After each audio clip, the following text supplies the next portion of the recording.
All right. Well, welcome back to the Kelly Roach Show. I am super excited to have Rob Jolles here with me on the show today. And we are going to be talking about mastering the art of influence. We're going to be talking about commanding the stage. How do you get buy-in from the people that you're communicating with? And, Rob has traveled the globe, influencing over 3 million people, speaking, teaching, entertaining.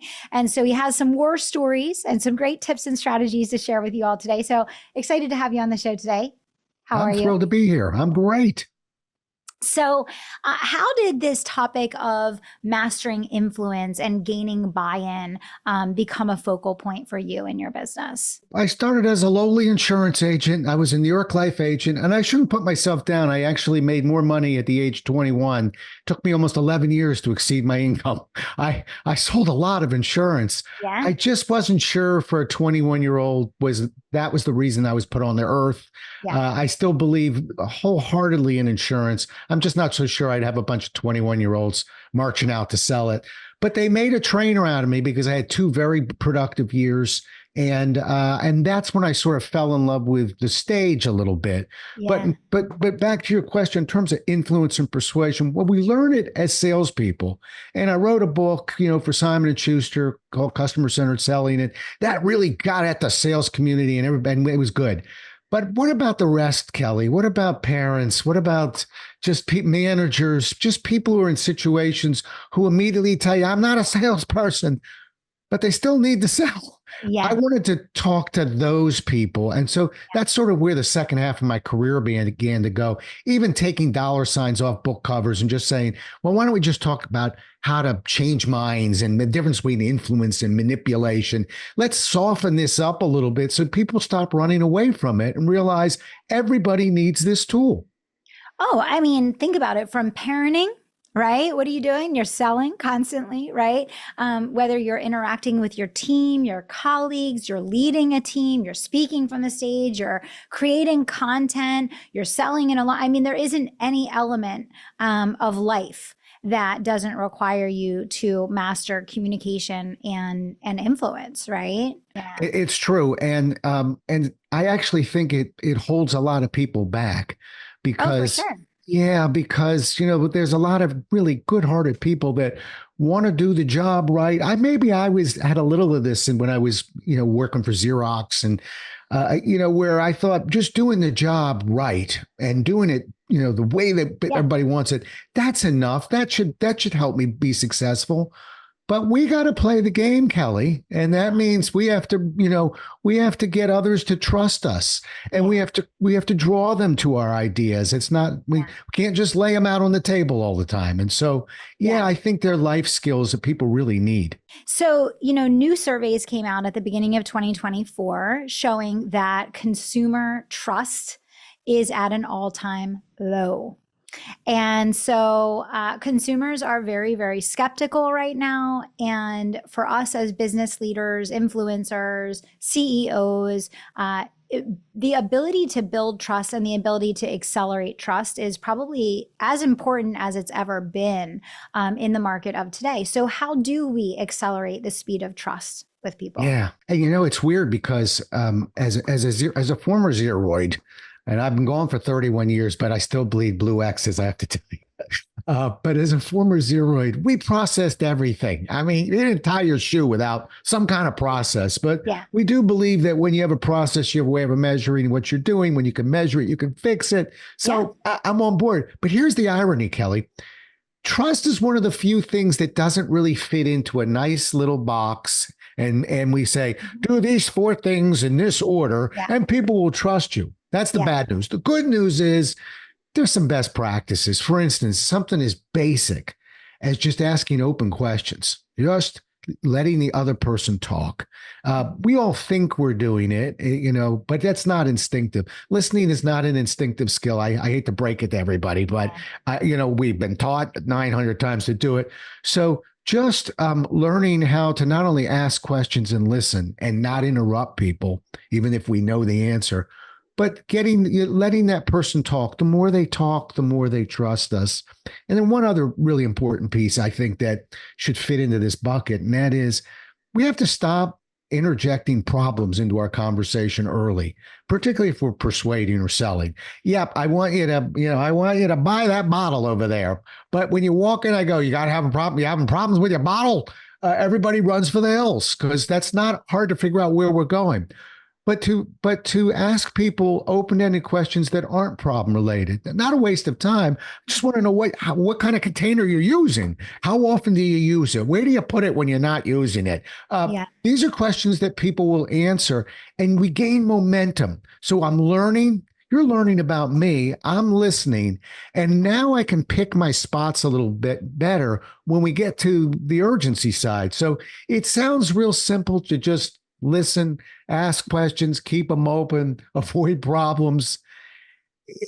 As we say, it looks good on paper. It really requires discipline. Yeah, no, I totally agree. And it's so interesting. Having coached salespeople over the last couple of decades and built many, many sales teams, what I have always found is the sales reps that know to talk the least always sell the most. Yeah. And the sales reps that talk the most always sell the least. And so it's definitely what you're saying is absolutely true. And it's such a good reminder, but not just in a direct sales situation, in any relationship building type of situation, right? Yeah. And Kelly, it is what we refer to in training, one trainer to another right now. It's an unconscious incompetency. Yeah. In other words, we don't know that we don't know it. We think we're doing it. Yeah. Or if we knew it, we fix it. So it's the reason why, shameless plug for us, but it's the reason why you want to get a look under the hood at that sales team every now and then. Because they'll if you ask them on a lie detector, are you asking questions and listening?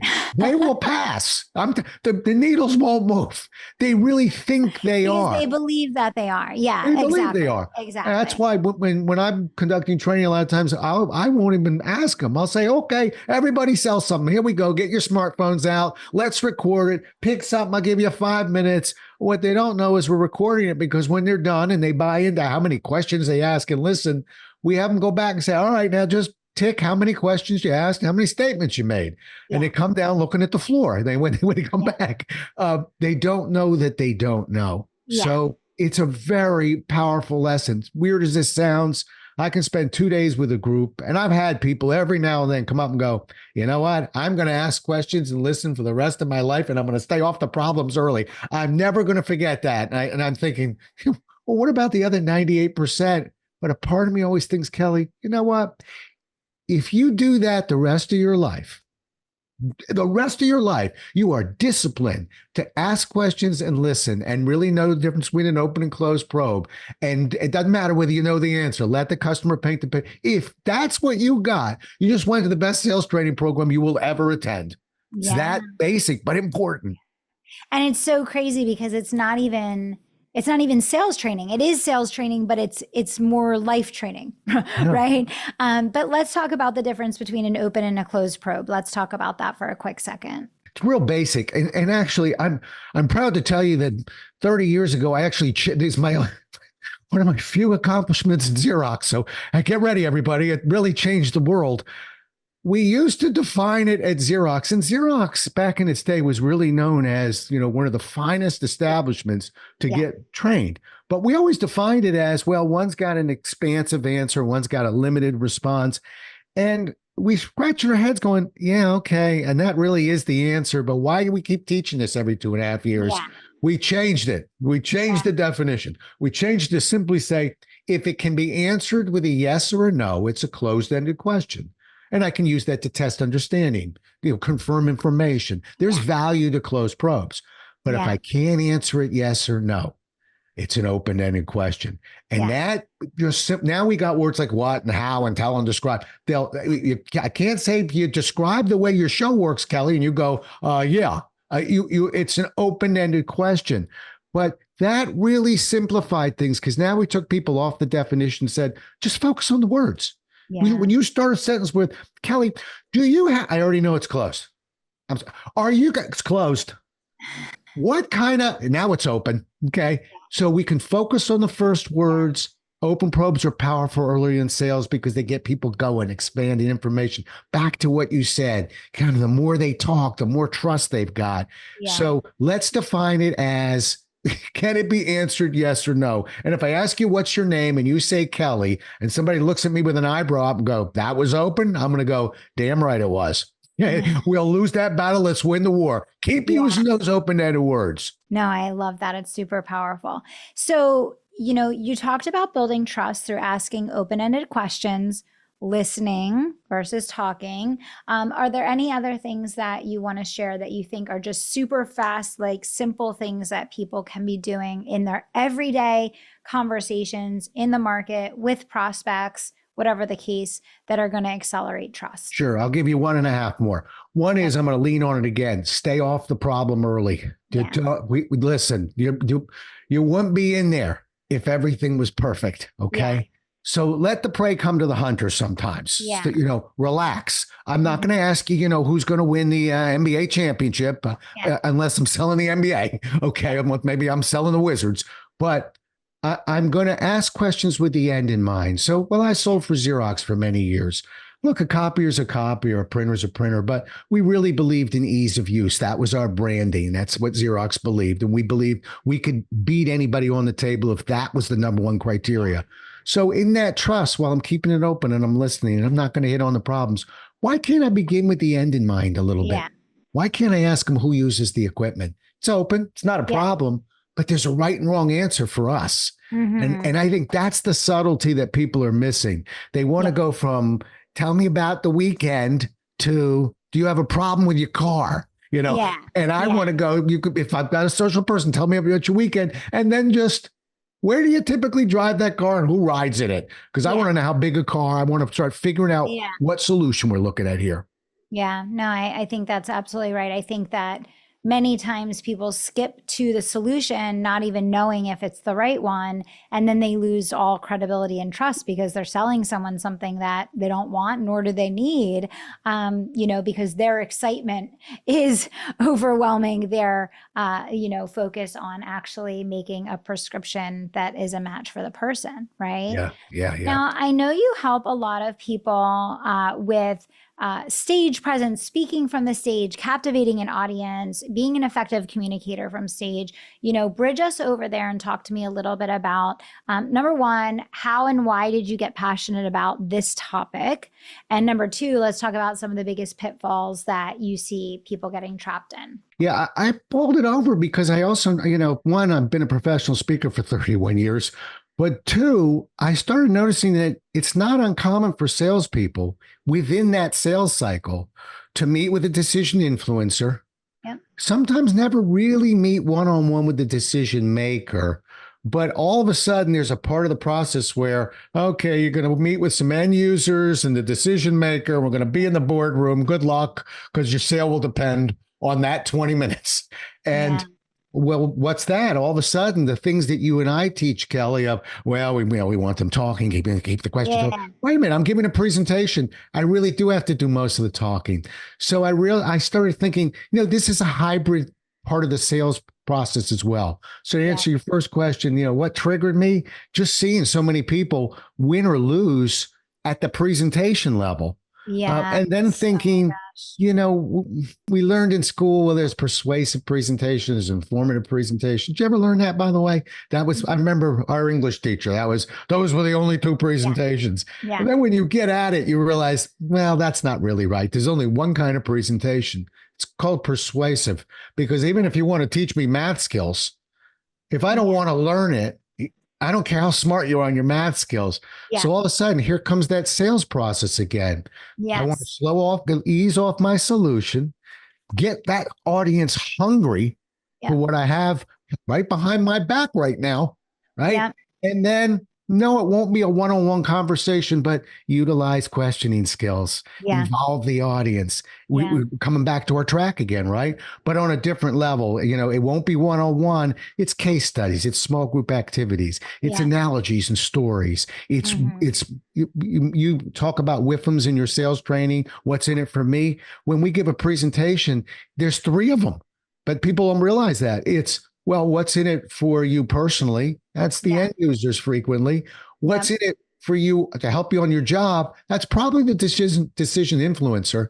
And what's in it for the company? That's probably the only person in the back corner there might be the decision maker. Well, that's the person who's running the show. We have to hit all three. So there's all sorts of little elements there. And that's something that I've been working with and sort of incorporating into a lot of the training that I do. When you look at people, I mean, obviously this motivated you to want to start teaching on this subject.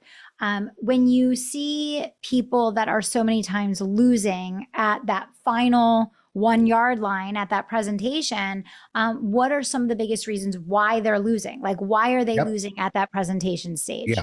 Perfect. 1, 2, 3, 4, 5, and 7. Okay. Let's knock the first 7 out.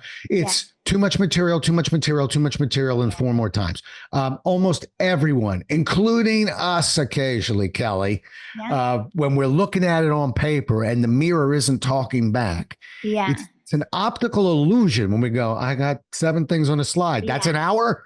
And no, it isn't. It's about an hour and 10 minutes. Okay. Yes, it's an hour. But we kind of, even the grizzled vets like me, okay, we sometimes, we start second guessing ourselves. But I think we cram way too much into presentations. Frequently, let's talk about that presentation in that boardroom, for instance. You know, we're not actually sending them out so that they can, produce multiple widgets or whatever it is we're talking about. We're sending them out so they scratch their head and go, you know what? I trust her. I trust him. I like that. I think that'll help us. Well, how does it work? What does it do? I have no idea. I'm not that good, but we have to ease off on the material a little bit and really get back to what's in it for them. What do we expect of them when we're done? Some of the basics that they need, that adult learners need.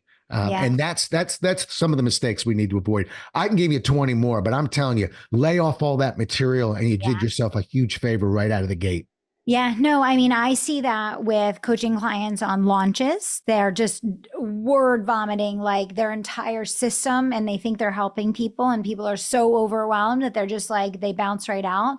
Webinars, consultations for sales. I mean, it's in everything, right? And even events, like I'll say, like, I'll be working with the team and they'll put together the agenda for the event. And I'm like, this is just way too much. Like, it doesn't create the experience that we want to. So it's like you have to chop 30% and then chop 30% and then chop 30% again. And now you're down to, okay, what is the essential core message that you're trying to get across, right?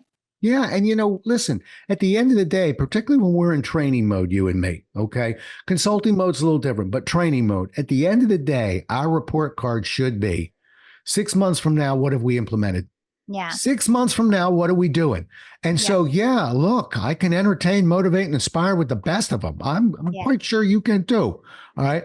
But that should be our report card. And to do that, we got to be smarter. We got to give them more opportunities to not just hear how to swing a golf club, to put it in their hand and let them swing and let them knock it into the weeds or whatever. But we learn that way. So, there's a lot to it, has to do with implementation.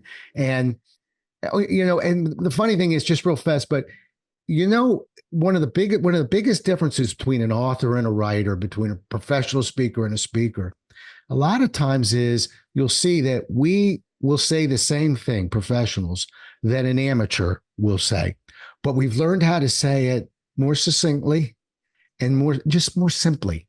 And so when somebody gives a presentation for the first time, and this is that Murphy's Law, they're cramming material in thinking that they're going to be short, when in reality, it's like a bar bet, right? Oh my gosh. They're going to be longer. The more they do it, the shorter we get, because we learn how to economize. We say, oh, that resonated. That didn't. And we begin to trim and fix. But we're cramming stuff in because we're afraid we're going to go short. Then we haven't done it a whole lot. So we're really wordy about everything and and you can see the mess we get ourselves into. It's so true. No, this is so good. It's so, so good. And it's so true. And it's just so fascinating because it applies I mean, when you're speaking from the stage, when you're presenting to a team, when you're presenting to a customer, when you're launching, I mean, it's literally, it's in everything that you do. Yeah.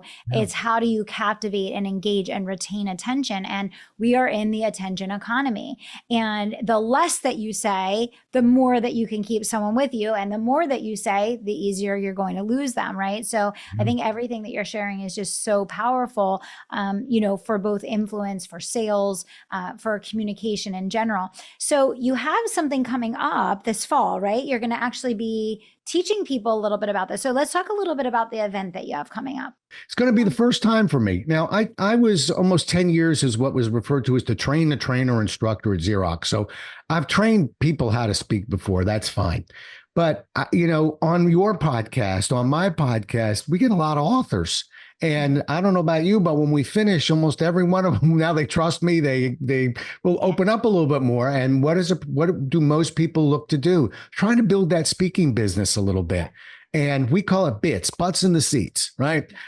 You can have the best book, the best marketing materials. If you're not putting butts in the seats, you don't have a speaking business. So I'm excited about it. I've worked it and thought about it. And I'm going to run 5 Fridays in late September and early October. And I'm going to run a program called How to Master the Art of Professional Speaking and really go into how do you bring on the speakers bureaus and what type of materials are they looking for and who's Vistage, if you've ever heard of them, and how do you become a Vistage speaker? Where do you source gigs? And then from a production standpoint, not only what I call the protein, which is here's my material. I'm going to teach you how to build a watch. And that's really good. You do this and you wind it and there's springs. Okay. That's the protein and we need that. But I tell you, I watched a Gordon Ramsay one time. I'm not a big cook guy, but that one of these guest chefs was critiquing something. He said, the protein's good, but the sauce is off. And then he said, 75% of the meal is the sauce.